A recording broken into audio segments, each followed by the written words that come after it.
Main tadi.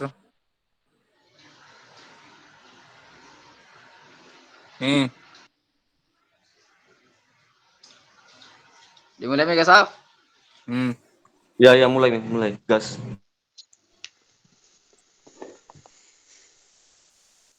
Ya, Bismillahirrahmanirrahim. Assalamualaikum warahmatullahi wabarakatuh.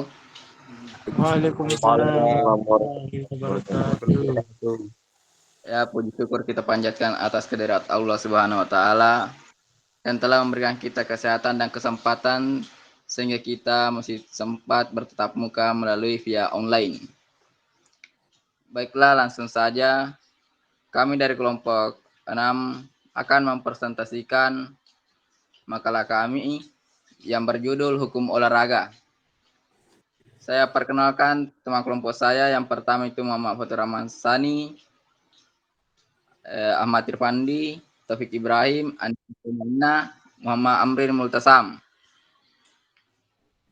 Baiklah, saya persilahkan Andi Mutamaina untuk membacakan materi pertama.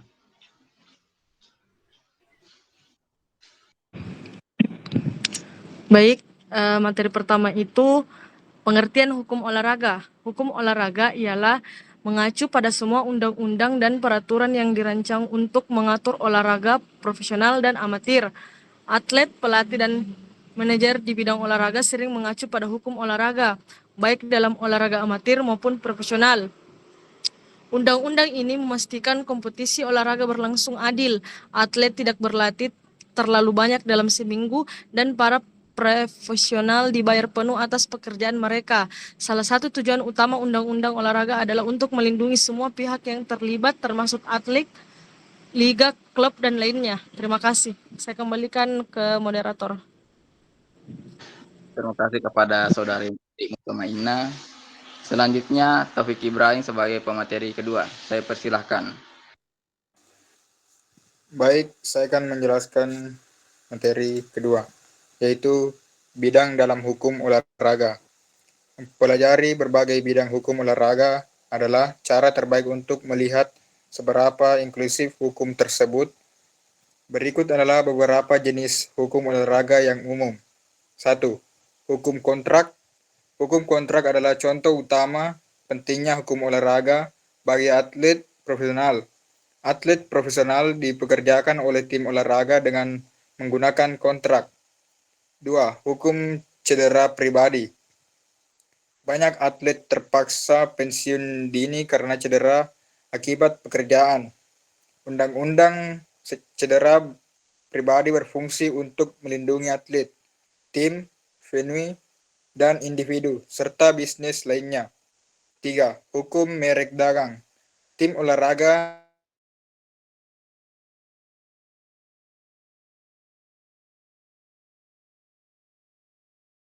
ada begitu banyak kejuaraan yang bisa Anda hadiri, jadi harus ada cara lain untuk memanfaatkan olahraga. 4. Administrasi atlet dalam hukum olahraga. Administrasi atlet memfasilitasi keselamatan di bidang olahraga.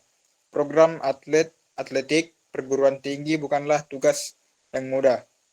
Itu saja yang sempat saya sampaikan, saya kembalikan ke moderator. Ya, terima kasih kepada Taufik Ibrahim. Selanjutnya berikan Muhammad Fatur Rahman Sani sebagai pemateri ketiga. Saya persilahkan. Oke, terima kasih kesempatan yang diberikan oleh moderator. Ada suara aku moderator. Ada. Oke, langsung saja. Yaitu C, risiko penggunaan doping dalam hukum olahraga. 1. Dampak kesehatan, yaitu menggunakan doping dapat menyebabkan berbagai masalah kesehatan, termasuk kerusakan organ, gangguan hormonal, dan risiko kesehatan jangka panjang seperti penyakit jantung atau gagal ginjal. Yang kedua yaitu diskualifikasi atlet. Atlet yang terbukti menggunakan doping dapat didiskualifikasi dari kompetisi, kehilangan gelar, hadiah, dan penghargaan, serta reputasi mereka dan hancur. Yang ketiga yaitu kerusakan mental dan emosional. Penggunaan doping dapat menyebabkan stres mental, emosional karena risiko tertangkap, perasaan bersalah, dan tekanan untuk terus berperforma dengan tingkat yang tidak wajar Yang terakhir yaitu legalitas dan konsekuensi hukum. Penggunaan doping juga melibatkan konsekuensi hukum, terutama jika melanggar hukum negara atau D. Hukum dan doping. Sampai di situ ya moderator D. Iya ya. Oke, saya kembali ke moderator. Terima kasih atas kesempatan yang diberikan. Ya, terima kasih kepada Muhammad Fatur Rahmansani. Selanjutnya Muhammad Amri Multasam sebagai pemateri keempat. Saya persilahkan. Baik, terima kasih moderator atas kesempatan yang diberikan. D. Hukum dan doping. Hukum terkait dengan doping dapat berolahraga. Di banyak negara, penggunaan dan distribusi doping dapat diatur oleh undang-undang tentang narkotika atau obat-obatan terlarang. Selain itu, atlet yang tertangkap menggunakan doping dapat menghadapi sanksi, hukum, dan denda. Di tingkat internasional, organisasi olahraga seperti Komite Olimpiade Internasional dan Agensi Anti Doping Dunia atau WADA memiliki peraturan ketat yang melarang penggunaan doping. Atlet yang melanggar peraturan ini dapat didiskualifikasi dari kompetisi dan menghadapi sanksi yang berdampak pada karir mereka. Dalam beberapa kasus, pihak yang terlibat dalam produksi, distribusi, atau promosi doping juga dapat dituntut secara hukum. Ini menunjukkan seriusnya hukuman dan terkait dengan penggunaan doping dalam olahraga. Mungkin hanya itu moderator, saya kembalikan ke moderator. Ya, terima kasih kepada saudara Muhammad Amri Multasam. Sekarang kita akan memasuki sesi tanya jawab. Bagi teman-teman audiens yang ingin bertanya, silahkan angkat tangannya. Ya, saya persilahkan Muhammad Syawar Rabbani. Terima kasih kepada moderator dan kelompok 6 yang telah memberikan saya kesempatan untuk bertanya. Langsung saja, apakah doping termasuk? Apakah kafein termasuk?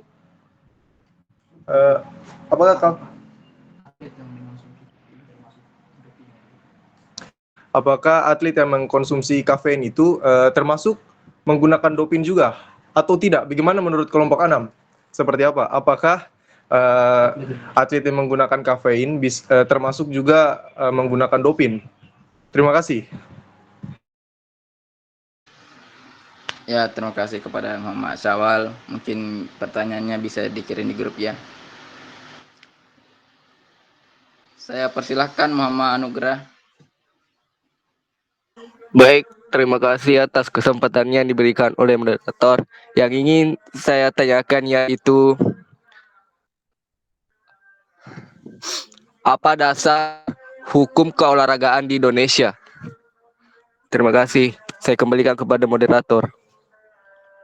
Ya, terima kasih atas pertanyaannya.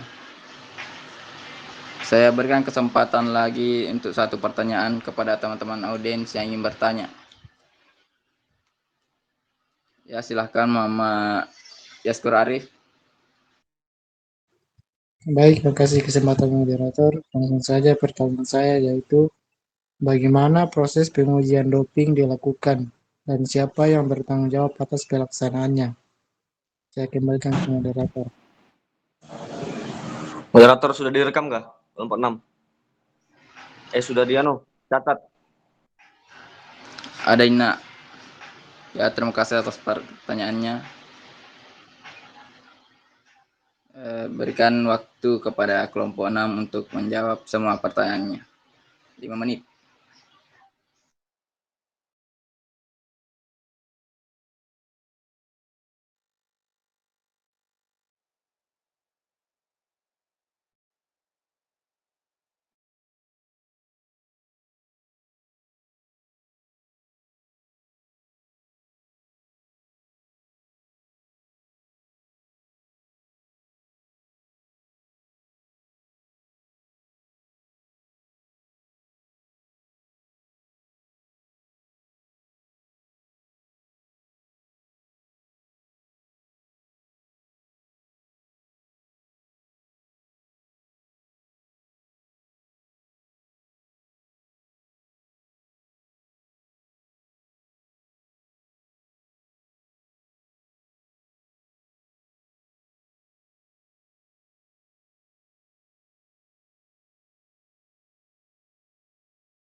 Tabe moderator.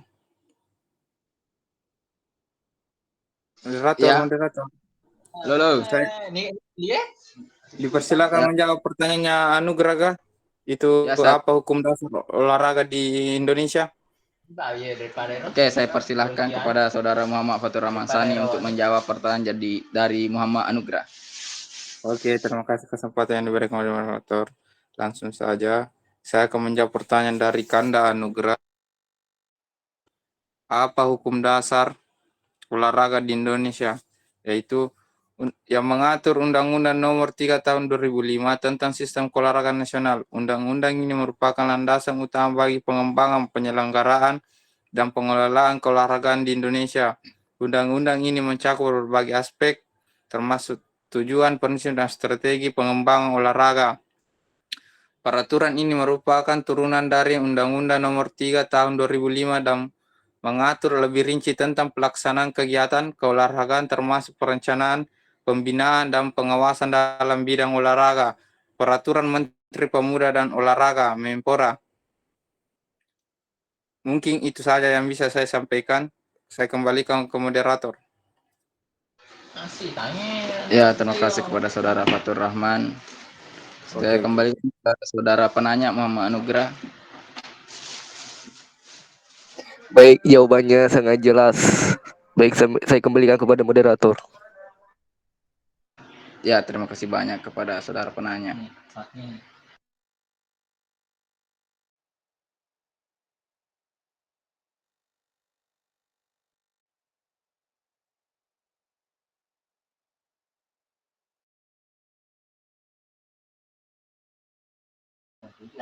Ya, saya persilakan kepada Muhammad Amrin untuk menjawab pertanyaan.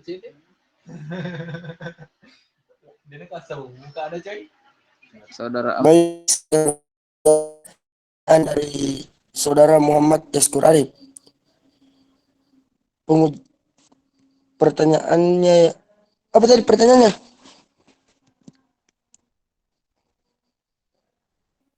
Pertanyaannya yaitu bagaimana proses pengujian doping dilakukan dan siapa yang bertanggung jawab atas pelaksanaannya. Baik, saya akan menjawab pertanyaan tersebut. Proses pengujian doping ini dilakukan dengan tujuan untuk memastikan keadilan dan integritas dalam olahraga. Pengujian ini melibatkan berbagai tahap dan dilakukan oleh lembaga yang berwenang.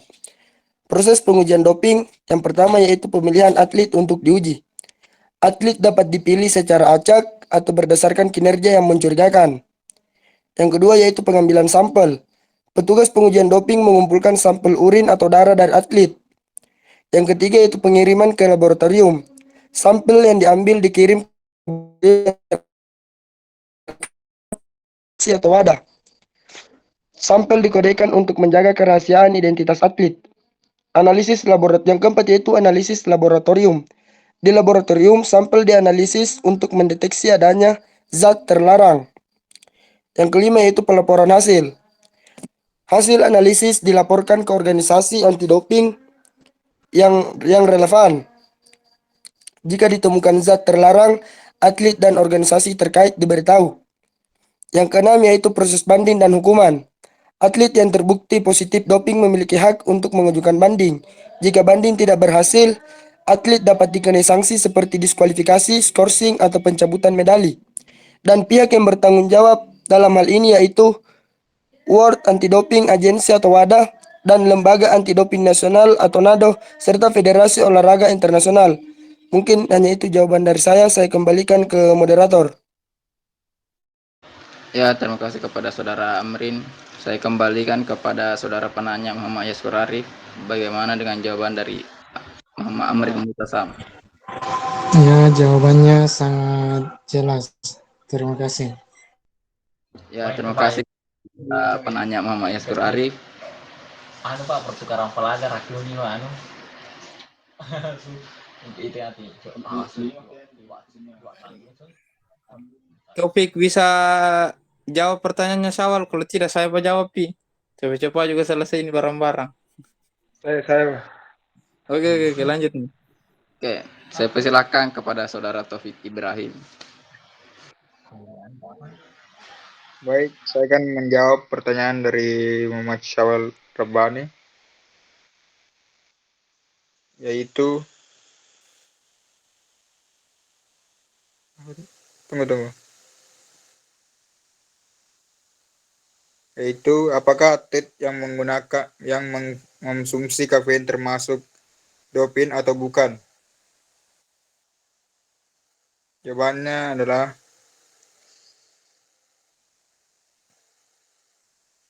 atlet yang mengonsumsi kafein tidak dianggap melakukan doping jika dikonsumsi dalam jumlah yang wajar.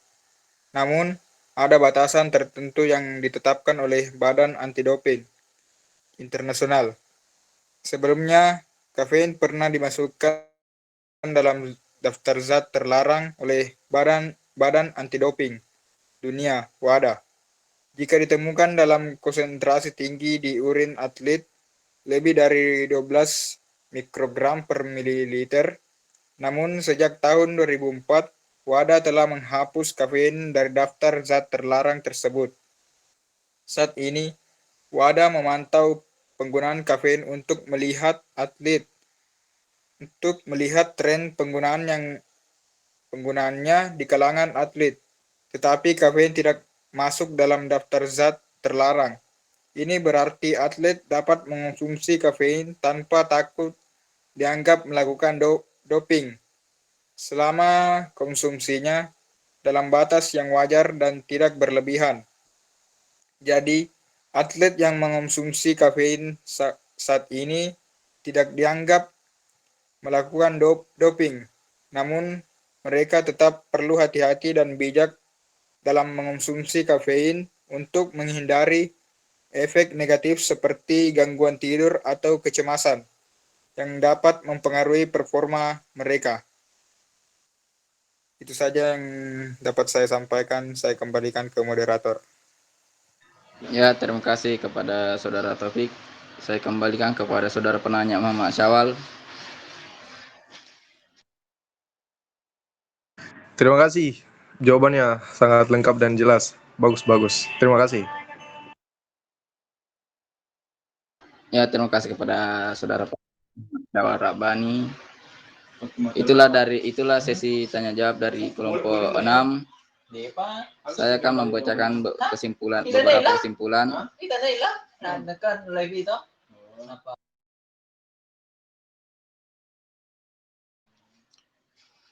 Kesimpulannya yaitu hukum olahraga melibatkan berbagai aturan dan regulasi yang dirancang untuk menjaga integritas, fair play, dan keselamatan atlet dalam kompetisi.